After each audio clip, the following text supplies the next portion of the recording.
깊이 있는 경제발전소. 시민과 함께 공부하는 경제시사 프로그램 경제발전소 박연미입니다. 한쪽으로 치우치지 않고 평균대 위에서 딱 따져보겠습니다. 쏟아지는 기사 속에서 중심 잡는 법 배우는 따져봅시다.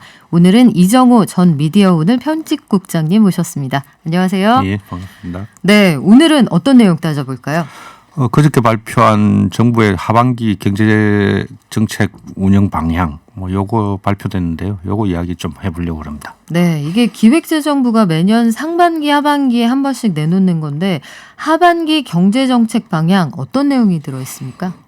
이제 코로나가 약간 극복되는 단계인데 이걸 이제 윗목에 있는 분들에게까지 좀 영향을 미치게 하자 이런 취지인데요. 청년하고 그 소상공인에게 대부분 다 집중돼 있습니다. 그 청년 쪽은 이제 두 가지 정도였는데 이제 구직 수당을 조금 더 완화해 가지고 주는 거 기존에 있던 제도였습니다. 그리고 이제 청년 내일 저축이라는 게 있었고요. 그다음에 소상공인은 이미 이제 시중에 다 이제 알고 계시다시피 2분기에 사용한 것보다 좀 더 카드를 많이 쓰면은 10% 캐시백 해주는 거, 요게 이제 제일 큰 거였고, 제조업도 다 많이 이제 회복이 된 상태에서 소상공인은 요거 아니면 해결이 안 된다 이렇게 판단한 것 같습니다. 그렇군요. 이게 보면은 발표 내용을 여러 매체들이 당연히 보도를 했을 텐데 보도하는 매체마다 성격이 좀 달랐을 것 같거든요. 그 네, 보도 태도는 어땠습니까? 대부분은 이제 제도 자체가 복잡하게 설계되어 있기 때문에 그걸 설명하는 게 많았습니다. 매일경제신문 같은 경우에는 10만 원 저축하면은 이제 10만 원씩 더 얹어주는 청년에게 그렇게 한다 이렇게 돼 있었는데 대부분 이제 이런 방향으로 이제 제도를 설명하는 내용이었고요. 근데 이제 이걸 이제 정치 이슈와 이제 연결시켜 가지고 재산 4억 가진 청년에게 월 50만 원씩 준다. 이거 선심행정 아니냐. 현금 뿌리기다. 이렇게 이제 이야기를 하고 있죠. 근데 이런 취업 그 지원 제도는 어쩔 수 없습니다. 이게 선심행정으로 볼 수 있는 측면도 다 있긴 하죠. 근데 그것만 이제 대부분 부각시키면은 이게 이제 제도의 원래 취지는 사라져 버리는 거죠. 그래요. 이게 하반기, 상반기 경제정책 방향은 매년 나오는 거라 그렇죠. 그때 네. 어떤 정부에서 어떤 정책을 내놨을 때 어떻게 보도했느냐가 다 기록으로 남거든요. 그렇죠. 그리고 참 불행인지 다행인지 안타깝게도 하반기 경제정책 방향의 내용이 매년 크게 달라지지 않습니다. 그래서 그렇습니다. 예. 네. 있는 제도를 약간씩 완화하거나 강화하거나 이렇게 가죠. 그래요. 그래서 어찌 보면은 같은 내용을 그때그때 달리 보도한다면 여기에 여러 가지 프레임이 좀 있지 않을까 이런 생각도 해볼 수가 있는 건데 그래도 그런 걱정하는 분들은 계세요. 이게 재정을 써야 하는 시기는 맞는 것 같은데 네. 혹시 인기를 얻고 싶어서 좀 선심행정하는 거 아니냐 이렇게 지적할 만한 내용도 객관적으로 좀 보인다 이런 지적도 있거든요. 특히 이제 이대남 달래기다라는 이런 이제 아젠다가 들어가 있는 그게 가장 큰 의미가 있는데요. 선거가 지금 한 9개월 정도밖에 안 남았지 않습니까? 그리고 바로 직전 선거 보궐선거에서 20대 남성 지지를 많이 못 받아가지고 여당이 참패했다라는 것, 요것 때문에 같이 맞물려가지고 이렇게 하긴 하는데. 어차피 취업 지원 정책이라는 것들은 예를 들면 이런 거죠. 저희가 늘 알고 있는 늘 두들겨 맞는 공공근로 말입니다. 그게 50년 정도 된 제도거든요. 네. 예.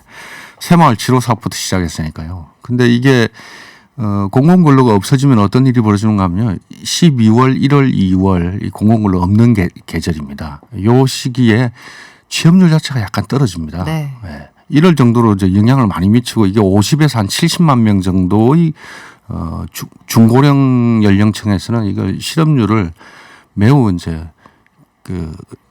떨어뜨리는 요인이 되죠. 그런 요인이니까 이게 이제 제도가 11월 달에 끝나고 나면은 정산을 하기 위해서 12월 그리고 사업을 새로 내년에 시작하기 위해 가지고 빨라도 3월 말에 시작하기 때문에 1, 2월은 늘 비기 때문에 그때는 늘 이제 계절적 요인으로 실업률이 이제 올라가는 그런 행태가 되는 거죠. 이게 없으면 안 되는 거죠. 그리고 청년들에게 조 단위로 지원했던 지난 정부 때 했던 청년들은 다 알고 있습니다. 취성패라고 취업 성공 패키지라는 그렇죠. 건데 이거 하면은 뭐 최대 1년까지 뭐 기업에게 청년을 고용하면은 50에서 한 70만 원씩 지원해 주는 건데 이것도 종류가 여러 가지고 매우 복잡하게 되어 있습니다. 지성패 1, 2 이렇게까지도 나뉘어 가지고 되어 있는데 이것도 브로커가 생길 정도로 그 문제가 많았거든요. 근데 그 당시에 그렇게 그 심하게 비판하고 이러진 않았거든요. 그러면 지금 현금성 선심 행정이 많다 이런 보도에는 다분히 좀 여러 가지 그 정치적인 프레임도 좀 섞여 있다 이렇게 예. 보시는 보시는 거군요. 예.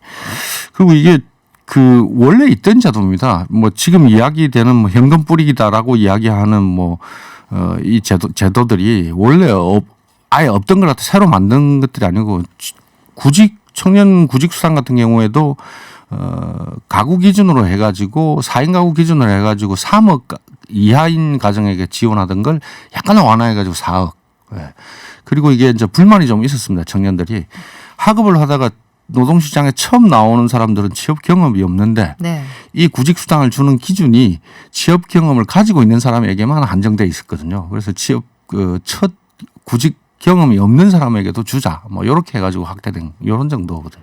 경제 상황이 사실은 돌아보면은 97년 이후에 단 한 번도 우리 경제가 되게 좋습니다 했던 적이 없었던 것 같아요. 그래서 그때 이후로 말씀하신 것처럼 모든 제도가 좀 더 얹어주고 보다 많은 사람을 보장해주는 방식으로 변화해 왔거든요. 글쎄요, 이게 당장 일자리를 줄 수 없다면 그래도 교통비 정도 지원해 줄 수 있는 그런 정책이 필요하다. 이게 네. 현장 요구가 반영된 걸로 보이는데 여러 가지 생각이 좀 들게 합니다.